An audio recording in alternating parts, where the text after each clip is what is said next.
Hello students, मैं Shahne Alam Siddiqui, biology lecturer Siddiqui coaching point. Student, आज हम बात करने जा रहे हैं हिकअप या हिचकी के बारे में। हम जानेंगे हिकअप या हिचकी क्या होती है।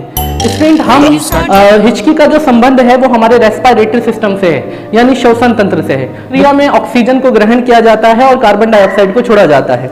हम भी निरंतर ऑक्सीजन ले रहे हैं, कार्बन डाइऑक्साइड छोड़ रहे हैं, ऑक्सीजन ले रहे हैं, कार्बन डाइऑक्साइड छोड़ रहे हैं। नोस्ट्रिल द्वारा, नोज यानी कि नसिका में पाए जाने वाले छिद्रों को नसिकीय छिद्र या नोस्ट्रिल कहते हैं। यहाँ से आने वाली ऑक्सीजन हमारे फेरिंग्स में जाती है और फेरिंग्स से ऑक्सीजन हमारी श्वसीय नलिका, जिसे हम श्वास नली भी कहते हैं, वहां पर जाती है। यहाँ से ऑक्सीजन को छोटे छोटे दो पालियों में, दो पार्ट्स में डिवाइड कर दिया जाता है, जिसमें कुछ ऑक्सीजन दाएं फेफड़े में पहुंचा दी जाती है और कुछ ऑक्सीजन बाएं फेफड़े में पहुंचा दी जाती है।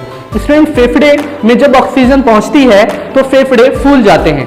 फेफड़ों के फूलने की वजह से फेफड़ों के ठीक नीचे एक ऑर्गन मस्कुलर पार्ट प्रेजेंट होता है, पेशीय अंग उपस्थित होता है, और इस मस्कुलर पार्ट, इस पेशीय अंग को डायाफ्राम कहते हैं। ये जो डायाफ्राम होता है, जब हम सांस लेते हैं और सांस लेने की वजह से हमारे फेफड़े फूल जाते हैं तो डायाफ्राम सिकुड़ जाता है, और जब हम सांस छोड़ते हैं और हमारे सांस छोड़ने की वजह से हमारे फेफड़े सिकुड़ जाते हैं और डायाफ्राम खुल जाता है। ये जहां पर उपस्थित होता है उसके ठीक नीचे प्रेजेंट होते हैं हमारे आमाशय।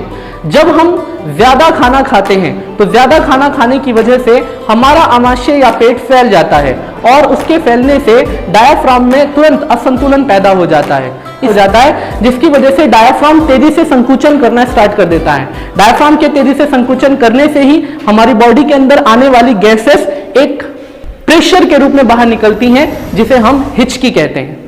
इसके लिए यदि कभी कभी ज्यादा खाने की वजह से हिचकियां फील हो रही हैं तो ये नॉर्मल है, लेकिन यदि निरंतर आपको हिचकियां आती रहती हैं तो इसके लिए हमें अपने डॉक्टर से संपर्क करना चाहिए। सामान्य हिचकियों को रोकने का सबसे बेहतर उपाय ये है कि आप लगभग 10 सेकंड तक अपनी सांस को रोके रखें, जिससे आपकी बॉडी में CO2 का लेवल बढ़ जाएगा और डायफ्राम रिलैक्स फील करेगा। डायफ्राम रिलैक्स फील करेगा और वो कार्बन डाइऑक्साइड को बाहर निकालने के लिए प्रेरित करेगा, जिससे आपकी हिचकियाँ शांत हो जाएंगी।